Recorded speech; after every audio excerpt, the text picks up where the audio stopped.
Actually, it's not yeah.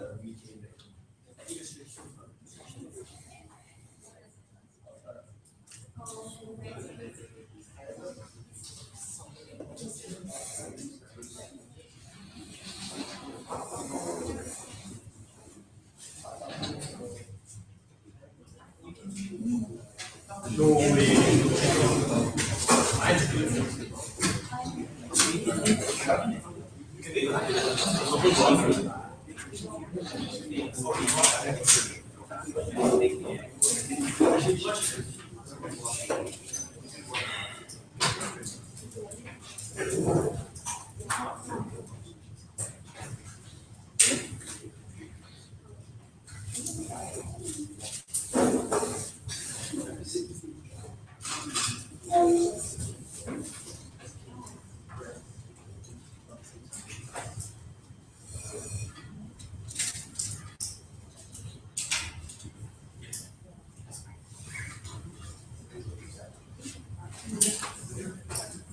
Hey guys, welcome to the Octo Finals of National 2015.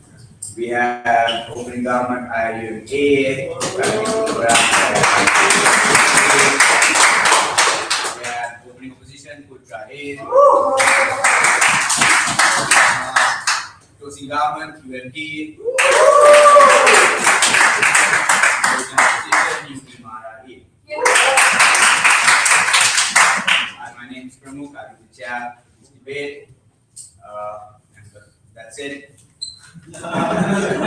Prime Minister, we come to the floor. Yeah.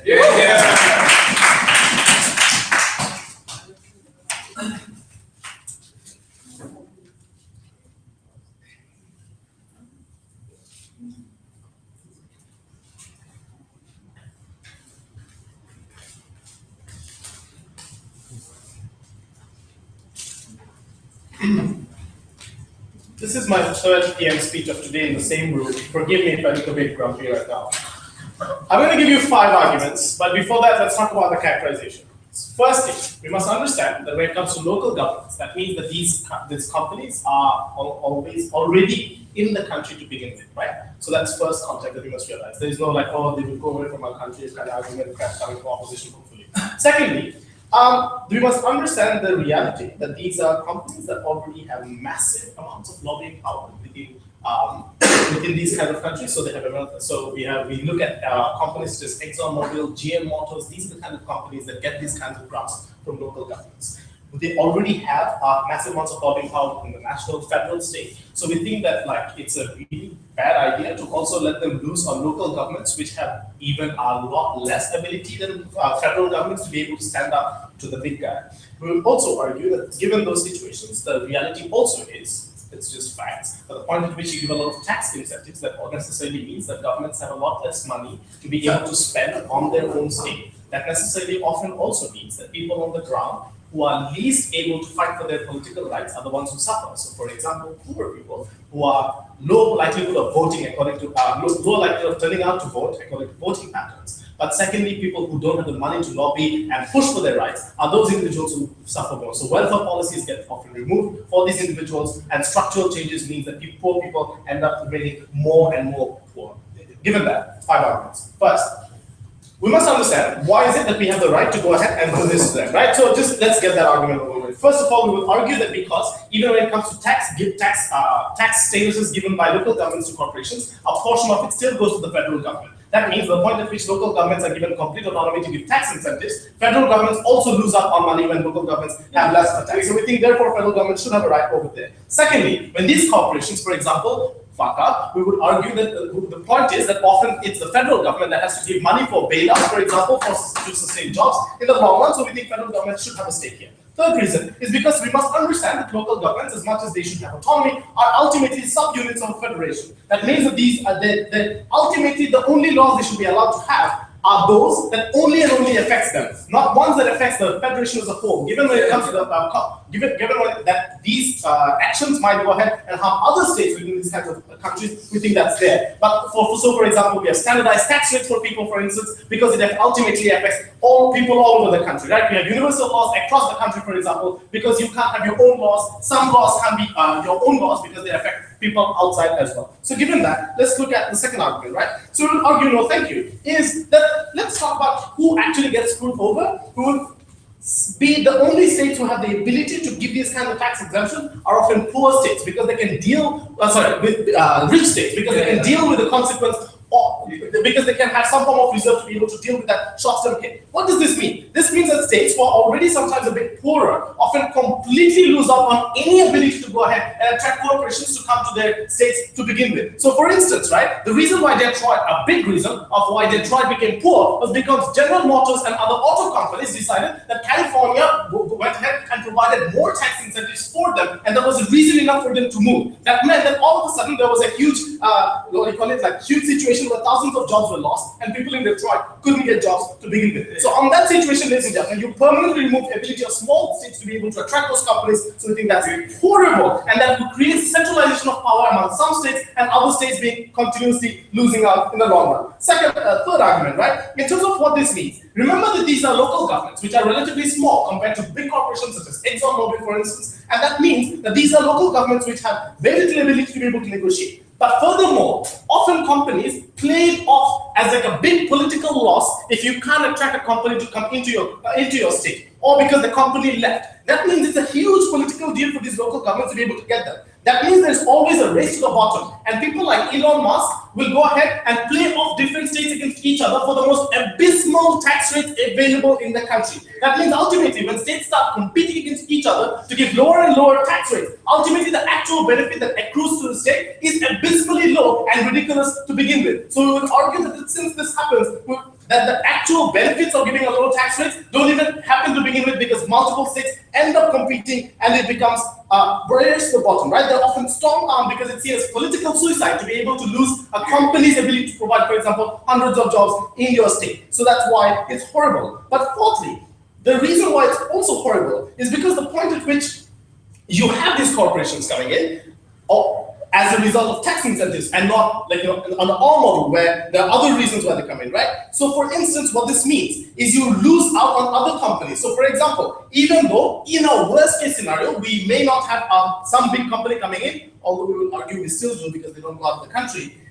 This means that money, for instance, on research and development grants, which are often given to small and medium enterprises to be able to survive, are taken up because those are companies that don't have the access to capital anymore because the government can't afford that capital to begin with. So smaller and medium enterprises which rely on these kinds of rates are the ones who lose out first, right? And secondly, given that now those larger companies also have more of an advantage over smaller companies, this removes the ability for smaller enterprises to ever be able to compete because larger companies already have tax breaks that you don't have. What does this mean? So even in your best case scenario where a huge company comes in and creates a factory, that means all kinds of subsidiary competitions lose out. And on the net, we would argue a lot more jobs are lost as a result. We would also argue things such as this. Your ability to give them tax exemptions, for instance, creates abilities for large corporations to be able to do things such as predatory pricing, which moves out other companies from the market first before they can actually start making profits. Those are things that these big companies can do. And in the long run, ladies and gentlemen, it creates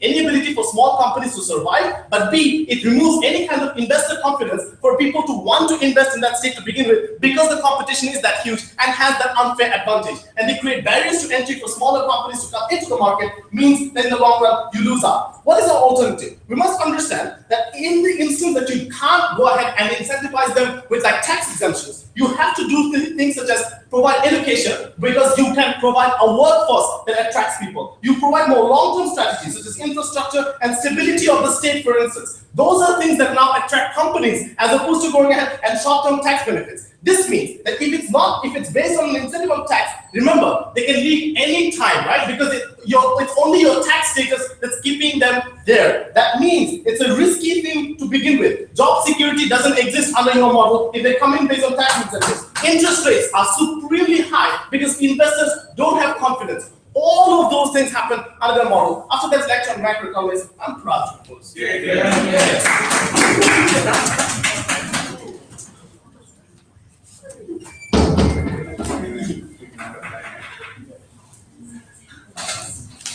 You, Prime Minister, now invite opposition leader to take floor.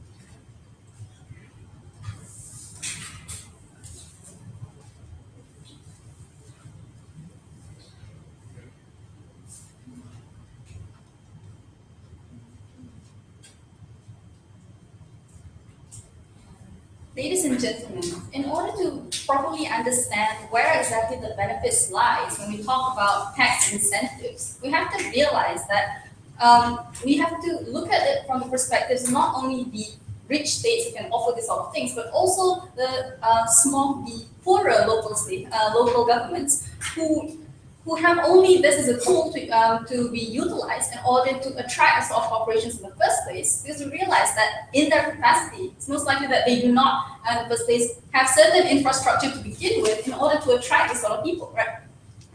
So before I begin on my argument, which is why do we see the trade-off is worth it and worth it under our case, first like to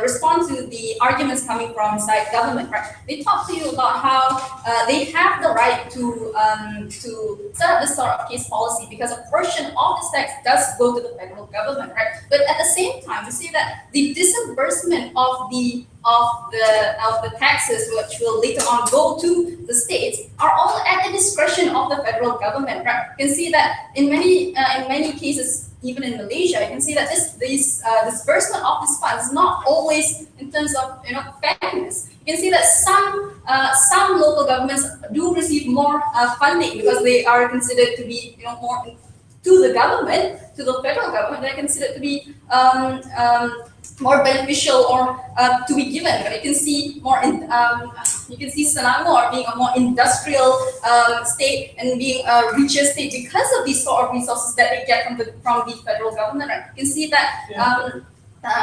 Even after so long, the Sabah and Sarawak did not have the sort of infrastructure, despite the fact that plenty of the taxations also came from the resources of their own states. Right? You can see that there is a form of unfairness when it comes to the disbursement, because it is true that federal governments have to prioritize certain states above others, right, for a collective good, and we realize that. So in that case, it is not completely okay simply for the government to say that they can do this simply because a portion of the tax goes to them, because it is not just a one-way channel, right? Because these state governments also are also at a loss of it at times, right? But aside from that, we've talked about how these state governments are actual, subunits. We say that they are actually the foundation of the federal government, whereby we cannot necessarily pick and choose which ones we consider to be better and which ones we consider not to. We cannot simply say that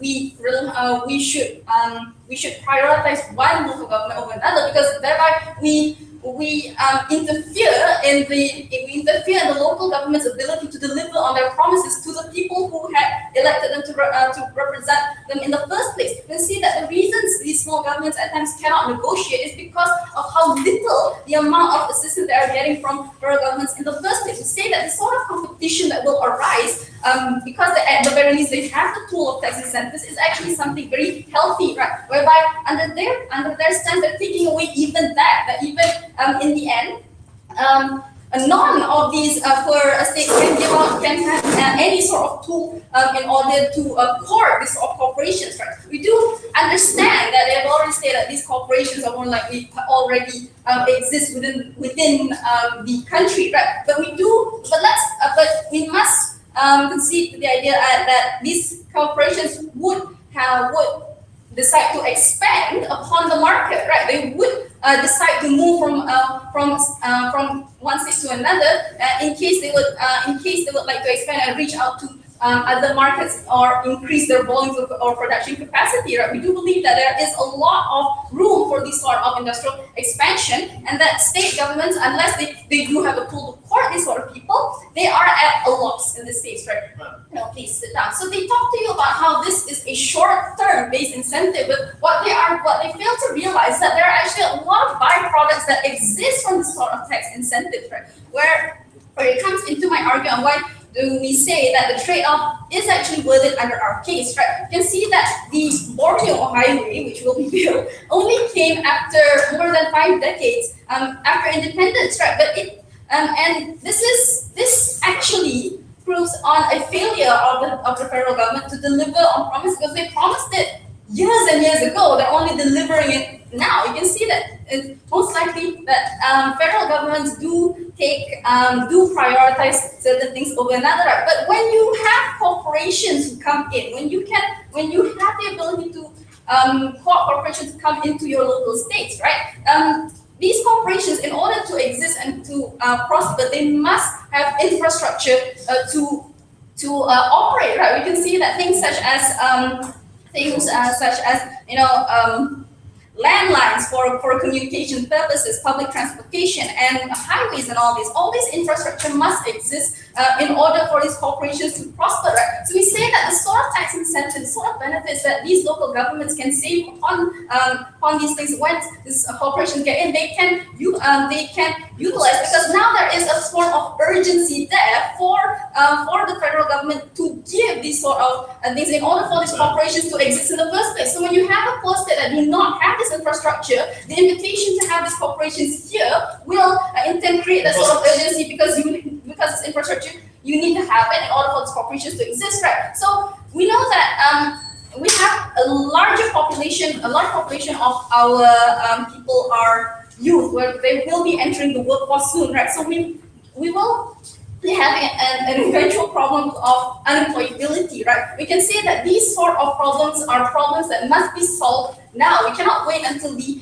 problem actually occurs then, and only find the urgency then to start building up and attracting more corporations here. Say that the government must set long-term plans, even though that these tax incentives seem like a short-term piece, but byproducts of it, the creation of numerous jobs and the creation of the sort of infrastructure, even the creation of the infrastructure will create products, will create job opportunities in turn, right? You can see that on the whole, it is far more beneficial for the poorer states to still have this tool for them in order to port the corporations into their backyard first, right? We can say that in the long run, we're fine with rich states losing out on these terms, because in the end, what we want is a more collective sort of development for the whole of the country instead of simply prioritizing one over another. With that, you're brought to close. Thank you.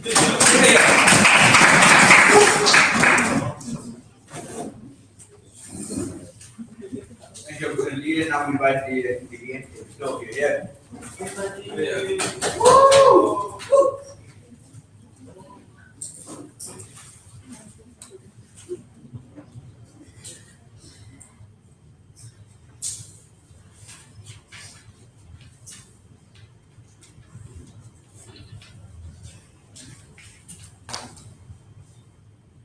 Opposition's biggest concern is that this is the only way for small states to leverage their power to magnetize corporations to come in. But it doesn't fit to the face of reality. Let's look at Malaysia. I would contend that Johor and Penang will benefit the most. Mr. Selangor, why? Johor and Penang have a surplus, have a large reserve. They already have an extremely smart and powerful workforce.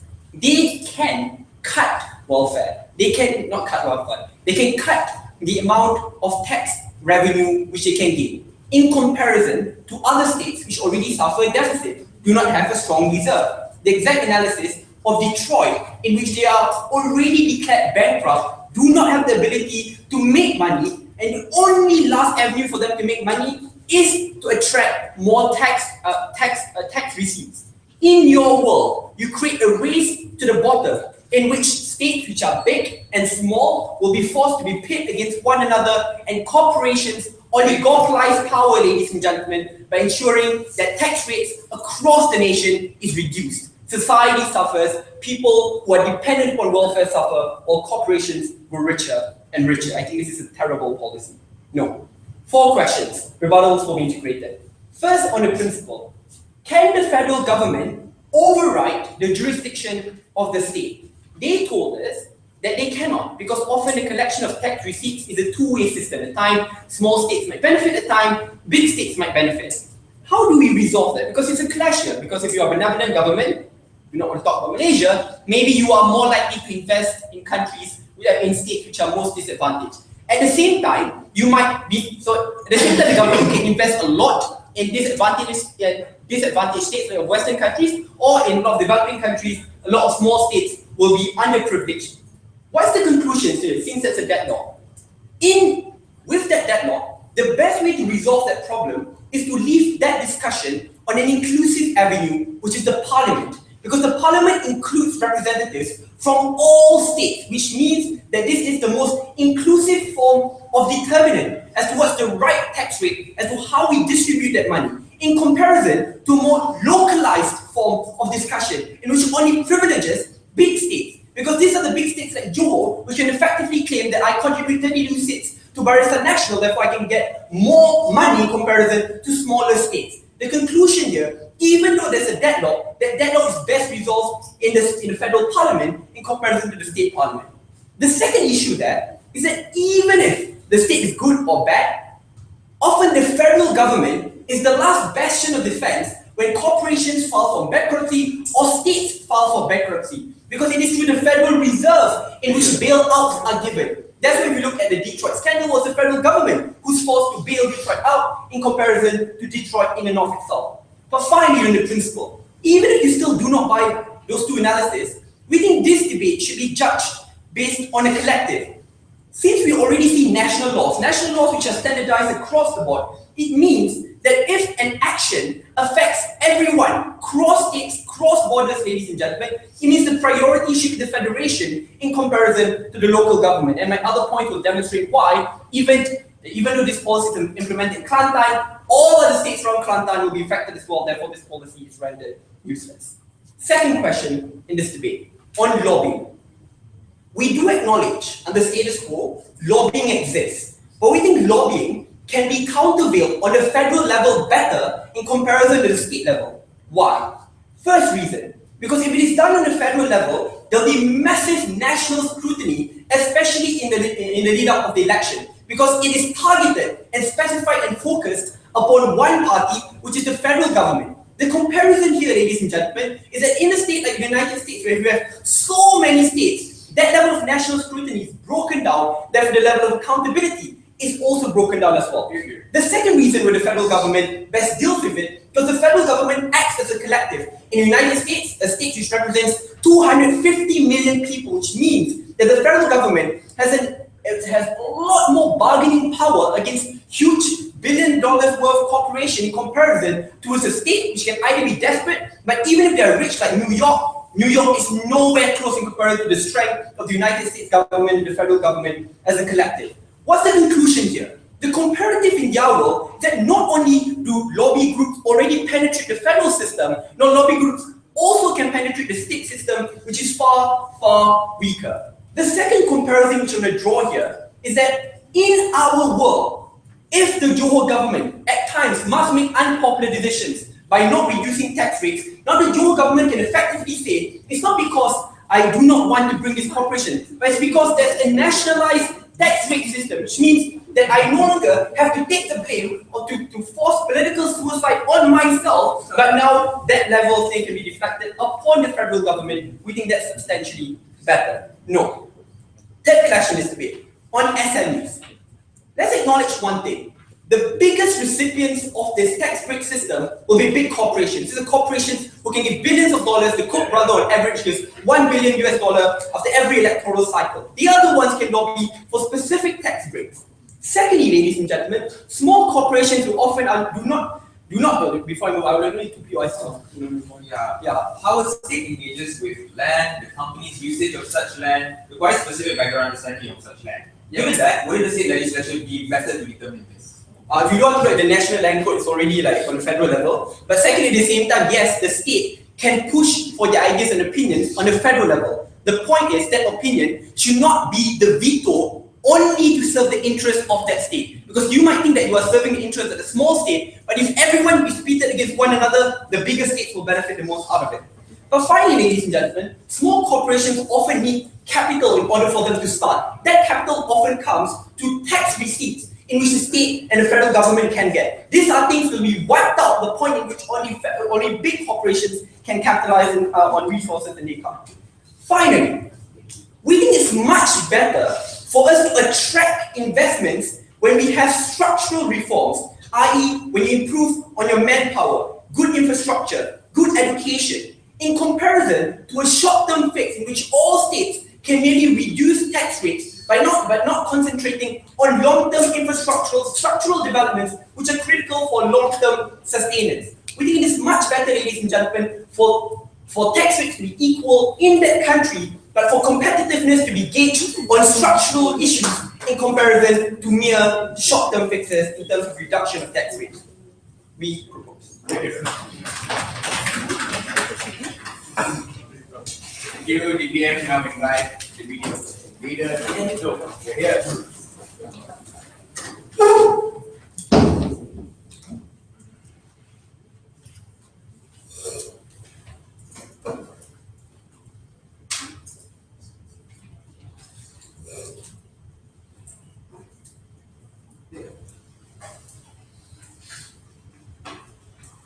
The assumption coming up from the government side is thinking that local governments are not able to make the rational decision in which is best to develop these kinds of projects, right, when they give these kinds of tax incentives. We believe that local governments are able to ensure that these kinds of, are able to ensure which corporations get these kinds of tax incentives, and they're able to make sure that these kinds of plans, they will review these kinds of plans before they allow these kinds of contracts to begin with, right, ladies and gentlemen. But before that, I'll deal with a few rebuttals.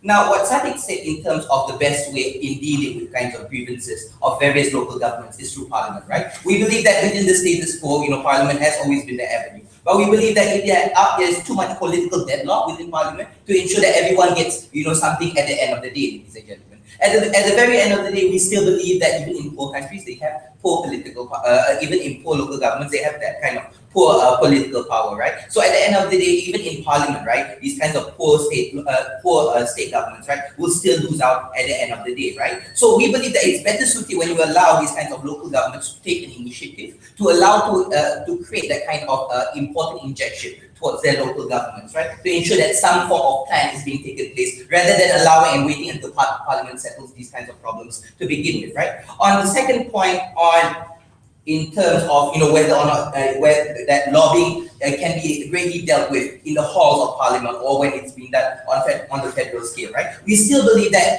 scrutiny can still happen within local governments. We've seen when Selangor has tried to emulate some form of development plan where it is scrutinized, right? We live in a technologically advanced age where people are more connected now, that people are more aware now of every single plan that every single state government is doing. So so the kind of logic that's coming out from their side is that local governments do not care, that they're going to give out these kinds of contracts willy-nilly, and that they're going to abandon any kind of accountability when ensuring these plans are going to be taken place, right? We believe that local governments already face this kind of scrutiny even amongst their people, and that they're going to ensure that these kinds of projects do not fail at the end of the day, because at the end of the day they want to ensure that whatever kind of plans that are being taken place because of these kinds of incentives are maximized at the end of the day. And they also pointed out in Mubarak's speech about SMEs, right, where SMEs will still lose out. You do not have that kind of infrastructures to begin with in the first place, right, to ensure that these kinds of SMEs are able to carry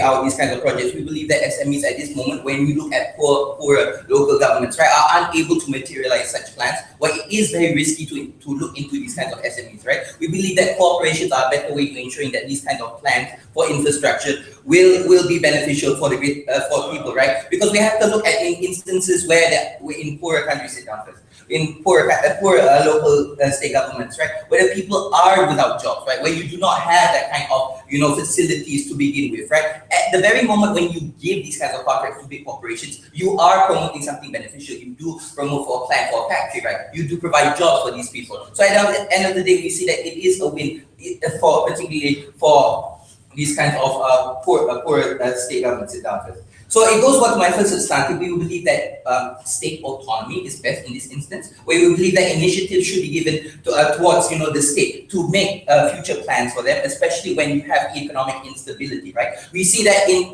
these particular instances, when you look at federal governments having to prioritize which state needs these kinds of plans to begin with, when all these particular states are in trouble at the moment, right? We see that there are some states that will fail out and lose out at the end. So what is the plan on their side, right? Whether to wait on to allow these kinds of the bare minimum amount of in the financial budget for these kinds of states, right? We believe that states should take these kinds of initiatives to find these kinds of corporations, right? To look into the kinds of plans these corporations are going to carry out within their state and to ensure that these kinds of plans materialize. Yes. In Uttar Pradesh, India, when Walmart went in with a tax exemption, they had more ability to kick out all retailers within that area because of pricing policies they could now afford. That led to more unemployment, and those people had no access to welfare because the government just didn't collect enough tax. Those things can exist within this kind of particular instance, right? But we believe that in a rational government, whether they're compared to Uttar Pradesh, who might have high corruption rates, right? We still believe that in a rational government, there are still policies or reviews that can be done to mitigate such problems. We still believe that in a properly managed government, you can ensure that there are kinds of safeguards to ensure that these projects will materialize. There have been instances where local governments do elect a committee or a body to ensure these kinds of plans materialize and review these kinds of plans before they are being carried out. Let's look at the situation where we do not have these kinds of tax incentives, right? When we have these kinds of poor local states, right? Like we're still relying on the federal government, still relying on the kinds of allocations that the federal government can give them, right? So we don't see that kind of infrastructure, the bare minimum coming from these kinds of federal government being able to allocate to the various kinds of sectors within that particular local government. We believe that local governments understand more in which sector works best and which sector requires more money or investments to begin with, right, ladies and gentlemen? So we think that the local governments is imperative or is more important or should play a more bigger role in ensuring which the tax incentives go to which corporations or which particular sector, right, at the end of the day. Because we have to look at the end game here. Because in states where they are struggling, where people are without jobs, right, ladies and gentlemen, when the federal government looks into these states, poor states, they don't see that, even if they do give that kind of particular bare minimum budget, they don't see that kind of expenditure materializing at the end of the day. So we have to allow these kinds of state governments to act out on themselves, to allow these kinds of investments to begin with, right, ladies and gentlemen. So that is why we firmly believe that in this instance that this kind of autonomy should work, right? So what have I told you today, and what Shafiqa has told you today, is that in instances where government has to make prioritizations between which local government or which state that they have to allocate these kinds of monies to begin with, right? We believe that it's best for governments to take action first before waiting a long period of time before a year before a budget is being released, right? Because we have to look at it in terms of in developmental stages of infrastructure, right? These kinds of things are time sensitive, and we have to allow these kinds of state governments, right, to find out their own incentives in finding corporations, right? Because within that span of 1 year, they are able to materialize certain plans for their state in any kind of investment to take place in their countries, right? So that is why we of the opposition firmly believe to propose this motion. Cue the video. We now start the second half of the debate. We invite government. Here.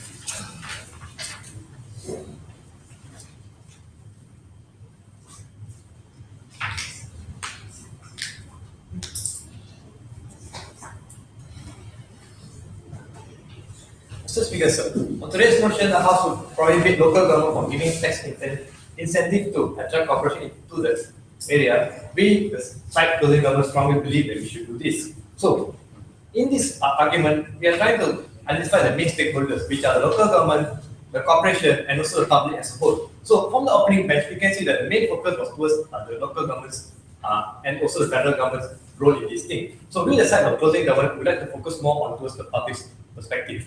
So, before going on to my subtitle, I'd like to rebut certain points given by the opening opposition. So, first of all, they came and said that poorer local government need to provide this tax incentive in order to bring cooperation into their area, in order to create a better job market and also increase the employability of these individuals in particular region. And apart from that, after that, the deputy came out and said that even if there's even this major corporation are able to exert lobbying force, this local government are able to make rational decision. But I find it somewhat contradictory because in poorer nation, the local government is forced to take drastic measures in order to fulfill the needs of their own people. So how can we assume that these post-state local governments are able to make rational decisions in order to satisfy their own community?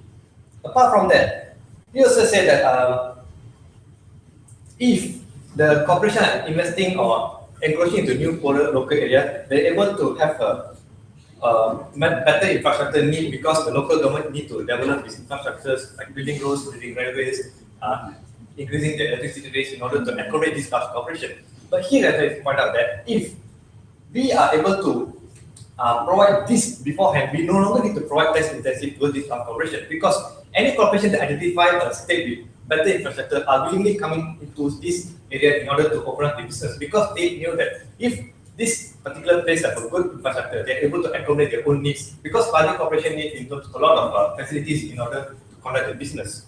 So, going on to my substantive. So here I'd like to point out that if we provide tax incentive towards these large corporations, in a way it destroys the family-run businesses. It has largely supporting this poorer state local government. As you can see that these family-run businesses are usually small scale. They're usually classified as small and medium enterprises, and they're usually run by family. It's not very large capital behind this. As opposed to this corporation, whereby there's large number of lobbying power, large number of funds behind them, and also they have a certain degree of political influence over this federal and state governments. So what happens if these local governments are giving tax incentive towards them? When they come in, they are creating they are commercializing these local businesses because whereby they are displacing these already pre-existing family-run businesses. For example, in the place in Manjui, Ipoh, when the mining corporation came into this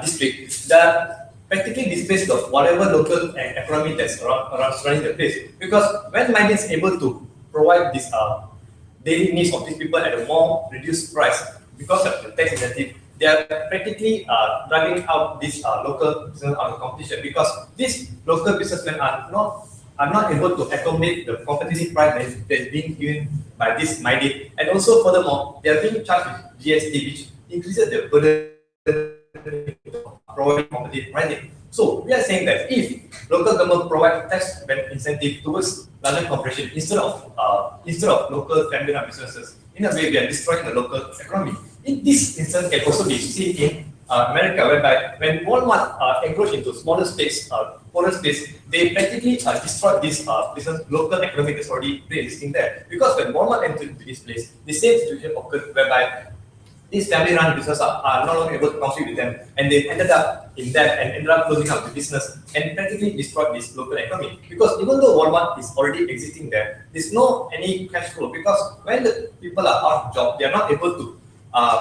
accommodate.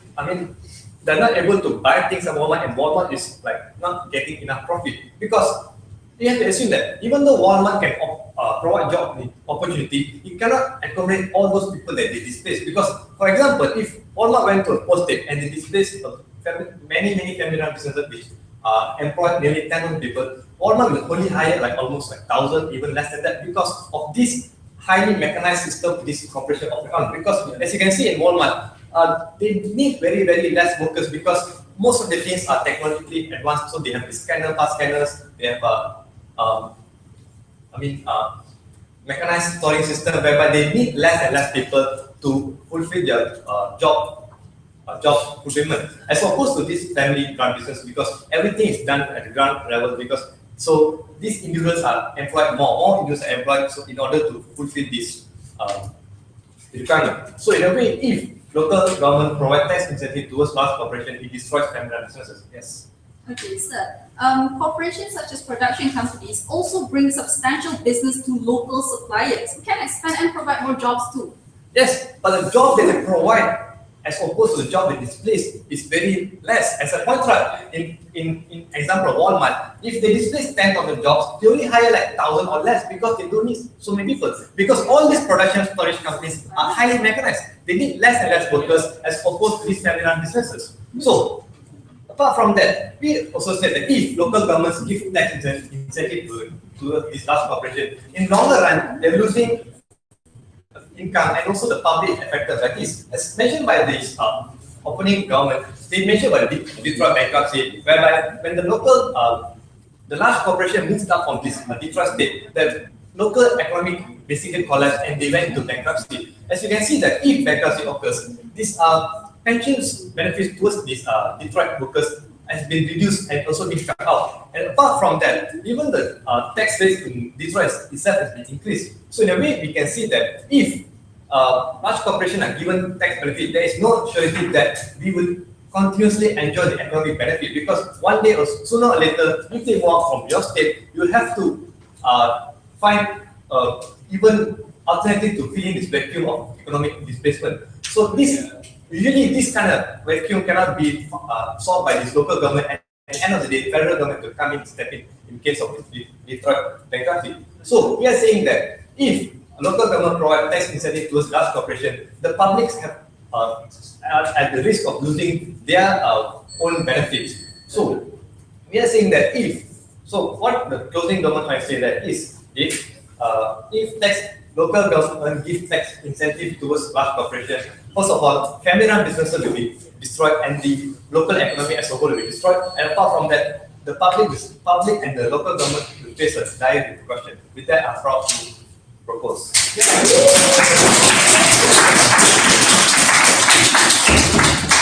Thank you, now member. Now invite the president to take so. Yeah.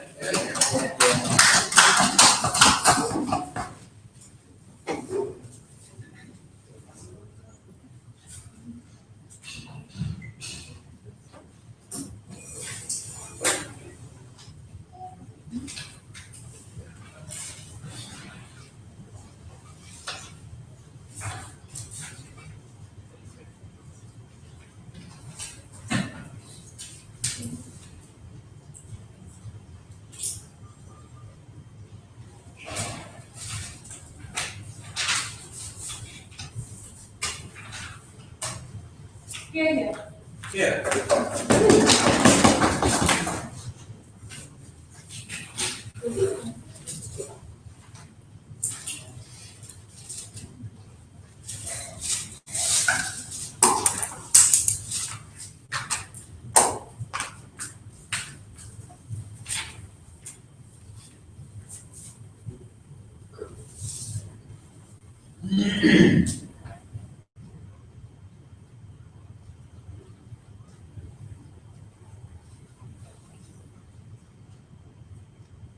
Acknowledging the fact that this debate happens in the context that more affect developing states and poor states more, we believe that collaboration between corporations or MNCs with states could produce better social mobility and social development on the outside, and they're more incentivized to actually focus on rural areas within the nation rather than flock to urban areas, which we positively would happen under side government. I'll tell you under the next session later on. Okay, but before that, a few responses. So inside OT, they believe that because only rich states could afford to offer tax breaks to companies, and they said that poor states would lose money if they do the same thing. But the thing about this is, if you don't offer tax breaks to these companies, the state itself does not lose money. You just don't gain from corporations, which means it's a break even. You only lose potential revenue, but we believe this is justified anyway because corporations could better catalyze social mobility on their side because they have better capacity to do so, which makes sense further explain later. Then they talk about how the states should focus more on long-term benefits. But the problem with that is not, they're talking about poor states who are unable to cater to all sorts of rights, all sorts of social rights, and all kinds of social development all at once. And that's why we believe when MNCs come in and help them with this by offering jobs and whatnot, it's better on the outside, especially when they are incentivized to do so in rural areas. So firstly, let's take a look at companies that, Because we believe that there are companies that do rely on tax incentives as well, and also believe that even if they don't, MNCs are affected by tax incentives. Why? Because tax incentive consists of huge amount of money. For corporations, they champion profit above all else, right? So that means any loss or a huge loss amount of money, that means they definitely have to restructure and reprioritize their budget. This means under their side, they have layoffs. Layoffs are inevitable. That means less job opportunities to the people. And this, we're talking about states that can I'll go into that later. Less job opportunities to people or wage cuts to for employees from the bottom tier and especially top tier and to the top tier. But we believe that because they would want to keep executives or people who are working employees in the top tier, they are more likely to cut wages of employees from the bottom tier, which means these people that you so want to protect, the poor people would have higher wage cuts than people who are already affluent enough. So before I go on and secondly, let's take a look at the limited capabilities of poor states and why we believe social development happens better on our side. So on the first level, we believe that poor states have to prioritize resources into ensuring basic rights to people first. This means things like education, welfare, health, and healthcare, and infrastructure. But they can't do it all at once. That means they have to there's a prioritization of resources on what they think is important first. This also means they can only help fund a few GLCs that provide jobs to people. This means they already have a limited jobs people just with governments. Secondly, we believe that large businesses are catalysts for social development because the investment structures between the corporations are different from government. Why? Because governments are more self-reliant. They don't receive as much investment than corporations. They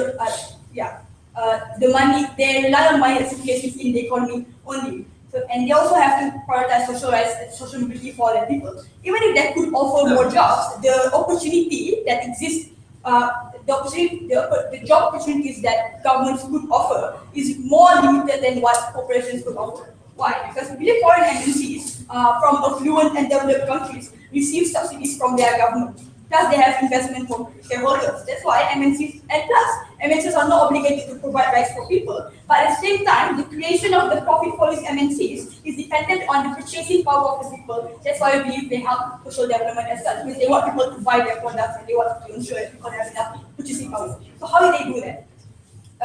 They provide jobs to people, they come to rural areas and start factories and whatnot. This is why I believe corporations have better cost efficiency and the economics of scale compared to states. That means they can afford to be a catalyst for social development better than states. This means the gentrification process happens better on the outside because they can afford more jobs to people. If companies are incentivized to move in and out of states due to fluctuating tax rates, how does a state sustainably develop a job market with job security? We believe that they're not, these kinds of market fluctuations don't fluctuate very much, meaning that when the economy gains a certain momentum, it's more likely to stay that way for a long while. This means corporations have invested a lot in this kind of economy, and they would be kind of anchored to that kind of economy. They wouldn't just dispose of everything, move away all at once, because we believe that they have invested a lot of money, that it's easier for them to continue and gain profit like that. Anyways, secondly, how we kickstart the gentrification process, especially in rural areas. Firstly, on the government side, corporations will be less incentivized to enter rural areas and develop, because it's a higher startup, because they have to bear a higher startup cost. Because it also includes taxes now, especially in rural areas where they have to help develop infrastructure or anything that increases accessibility to the people on the ground. That means a lot more money going to these kinds of things. So we believe that on their side, they're more likely to flock into urban areas or areas that are already developed, and that's why we get creation of metropolises like Kuala Lumpur, because everything's there already. All you have to do is set up shop and sell to the people. They don't need to spend as much.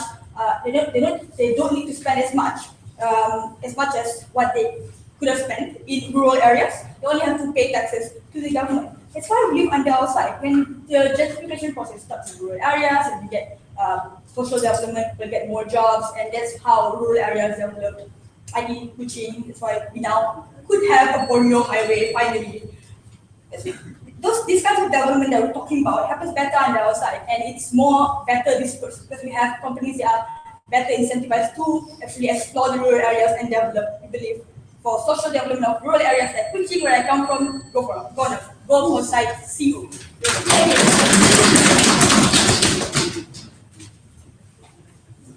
And we'll now we invite VIP to the case side. Yes.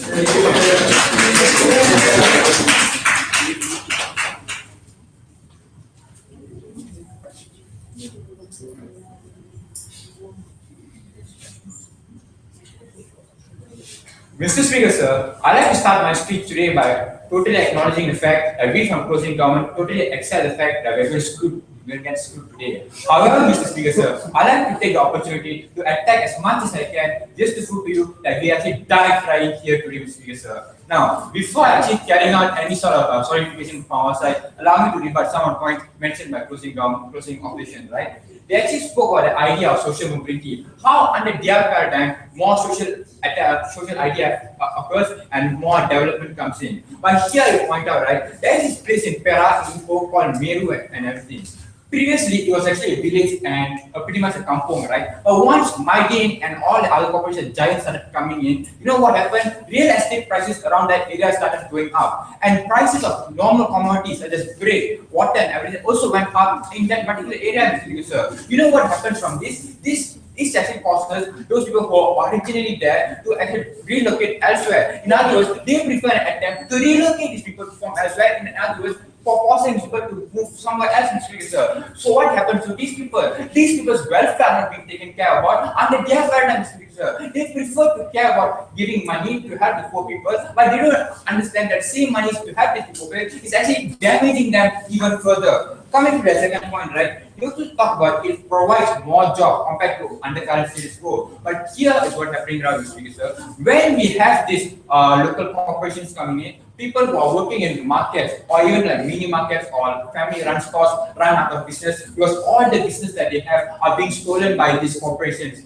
who are actually running the stores there. So what happens? All those people who are actually working under the stores and everything, who previously earned a higher number of income and gain and also in some ways give back some social service towards them, are actually losing a lot of stuff, Mr. Speaker, sir. The income that they gain is comparatively less compared to what is being gained when you work over at this corporation. For example, if you work a normal mini market who actually serves the kampung people and everything, you actually gain maybe around 2,000 a day. But if you work on the same thing in a corporation, you have the chances of you to get a higher income pretty much lower, Mr. Speaker, sir. And we completely dislike that, Mr. Speaker, sir. Sit down. Then, coming to the idea of they say that it's actually a form to anchor the economy, right? Mr. Speaker, sir, we don't agree with this because you know why? When you pretty much give this corporation the idea to give more income to your company, when that particular corporation actually goes down, it actually burden your economy as well. Let me give you an example of Japan, right? When Toshiba and Toyota suffered badly during the financial crisis of 2008, it actually pushed down the GDP level of Japan as well. That's why Shinzo Abe came back and created this new thing called Abenomics to bring up austerity, to bring up their money back up again. This is why we don't want this corporation to actually run, to actually have more pulling power towards the state economy, Mr. Speaker, sir. Then, the final idea coming from closing side is, they say that you have to develop rural areas, but we disagree with that. Because you know why? When, in the name of development, you are just causing more difficulty towards the people who are living there. You might say that you're actually bringing infrastructure, but at the same time, you're also causing and has formed harm in other ways, Mr. Speaker, sir. Sit down. Now, coming to opening side, right? They say the idea of poor state and rich state. So how is this relevant, Mr. Speaker, sir? I find out how this idea is actually wrong, right? If we tell that poor state gives them a chance a tool to make income, you have to consider other factors, right? Such as corruption, such as mismanagement of funds and everything. when such thing actually happens under that particular state, right? Even with all the tax incentive that you have in that particular state, but if that money is being mismanaged, you can't pretty much assume that it is actually used to create some sort of development within that state, right? Then they are also said something about state governments will lose out. In this case, particularly poorer states and everything. But here, Mr. Speaker, I like to point out that under current status quo, change is actually being happening. Progress is happening in form of organic way. We agree that it's actually slow, but not as fast as they want to. But the thing is, Mr. Speaker, we believe that this sort of organic change is actually far more better because you know why? It actually educates the people slowly, time by time, to actually move to change. Imagine putting some sort of radical idea into this place to actually force them to accept that. We believe it's far more difficult because, for example, these people are already suffering from the rising of taxes, such as GST, and that things actually burning them even further. Now, before I move on to solidifying the case of closing government, yes. Big corporations do rely on local suppliers who are from these kinds of local states, right, to disseminate their products as well. What makes you think that these people will lose out in the end? Mr. Speaker, sir, you have to remember, right, that these local supplies have actually are being forced to compete against each other when this big corporation exists. You know how these corporations will actually choose for the one that has that offers the best price. How will it affect the local suppliers? They have to keep on reducing the prices to the price until to the state in which this corporation, which actually chooses to buy the supply, end up buying the cheapest product available. And how will it affect the suppliers? Because the suppliers will be forced to reduce the price, and it will actually cost them to lose more income than what today's opening opposition are proposing. Then, Mr. Speaker, coming to what we are trying to say, right? We actually didn't say much, but we tried to say something actually. So, what we actually tried to say here was, we actually tried to say that it actually this idea actually help the social people to continue doing what they're doing now. How? Now we are actually having family-run stores still existing. We are having people who are actually still working in markets and everything. Look at the normal market out there, the old wet market, such as in Ipoh, there's this place called Pasar Besar Ipoh or Super Kita and everything, right? And these places, you can still see people selling stuff over there who are actually not affected by places such as Tesco and MIDP coming up. But imagine if more Tesco, more MIDP, more giant such showing up, well, how will normal traders such as these people will actually flourish in this kind of environment, sir? They are already being oppressed due to the popularity of such big markets. So if you actually keep on doing this right, we believe you actually further make life difficult for them. With that, proud to propose. Thank you.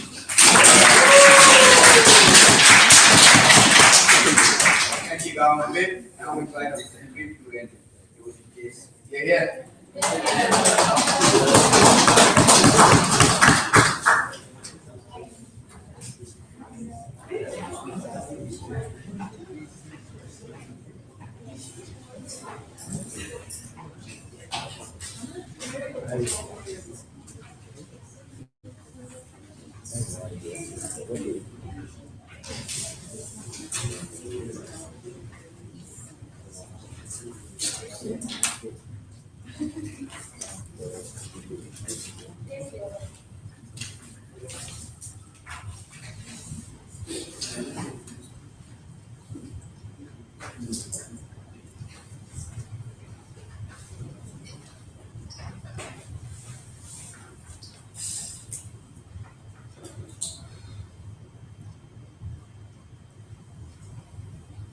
The position of closing opposition in this debate is to first of all understand that there is significant value in a state and a local government aiding these corporations to be able to enter into these states because there are a lot of benefits and values to be provided.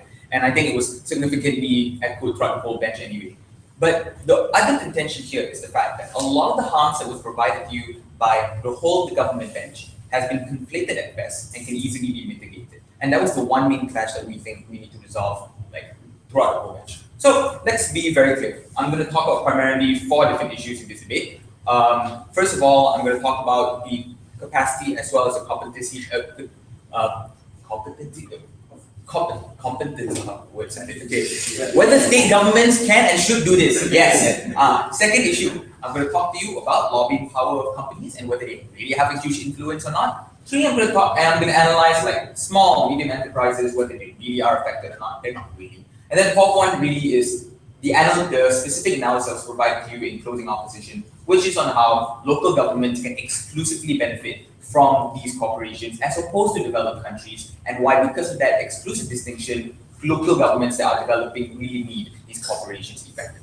So let's take a good look at state governments first, right? Because the main contention, first of all, coming from that side is that they really don't have enough money and they'll be exhausted because of the amount of tax that needed to be paid. We agree, to a very large extent, you will lose out a lot of money because you will be exempting a lot of these companies from tax. That's great. To which we say a few things. Number one, it's really not as bad as they really think, because we think to a very large extent, the calculus that state government has to apply is still proportional and also beneficial at best. Like there is some sort of rationality, there is some sort of calculation that needed to be applied in order to analyze whether the amount of tax breaks that you're going to give, that you're willing to give these corporations, is proportional or tantamount to the amount of money or the amount of funds that you actually have, as well as being reflective upon the area as well as the land that that country or that particular area actually is in. So we believe that it would not be as exacerbated as that side of the house, because we believe there is some sort of incentive that needed to be provided, that needed to be analyzed by a lot of these local governments. That's why there is a local government that do not even have any money whatsoever, or maybe have very little money to be provided to these corporations, at the very least, on top of the alternatives that they provided, which is infrastructure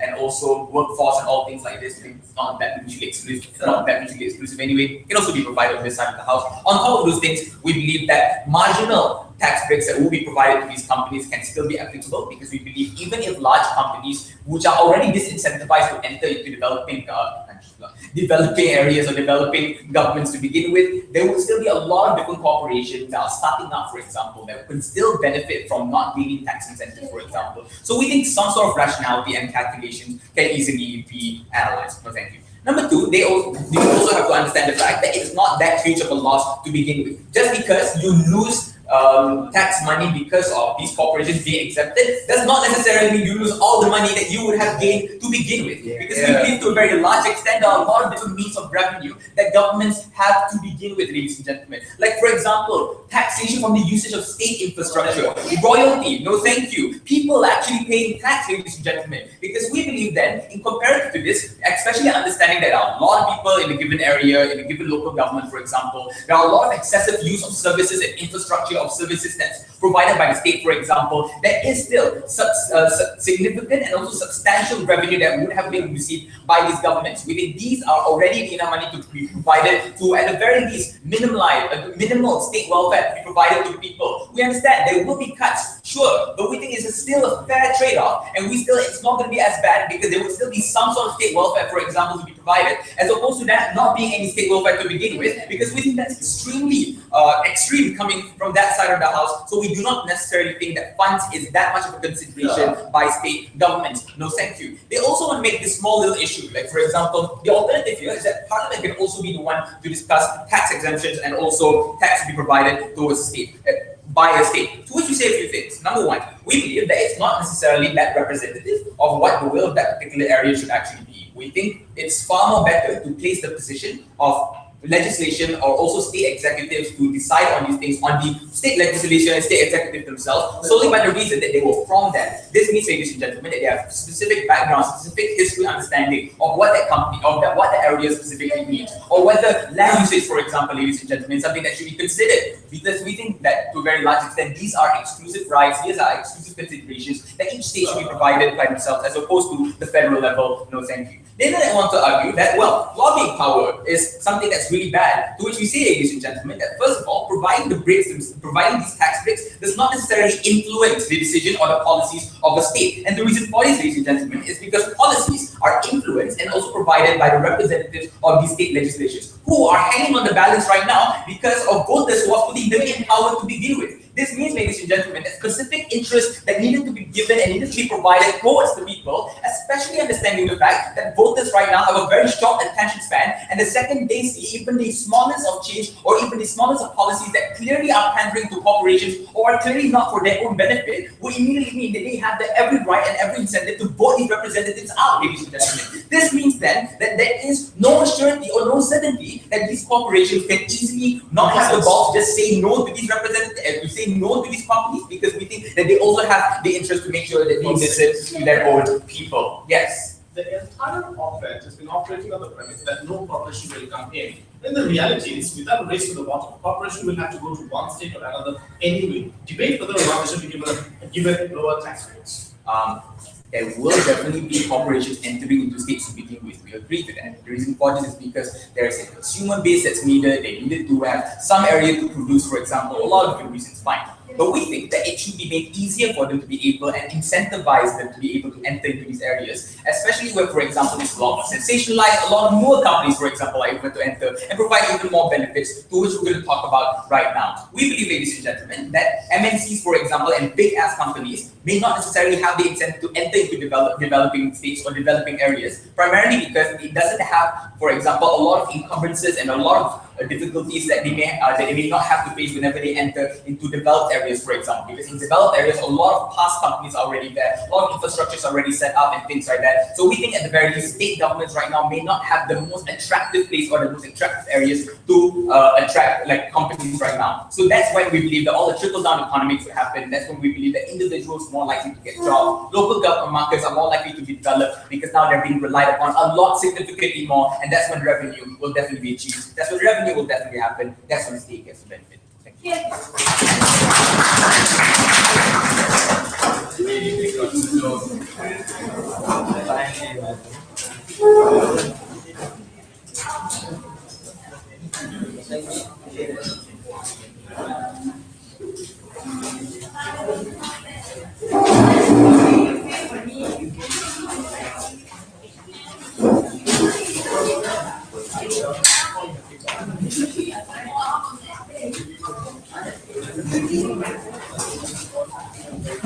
Burn everything.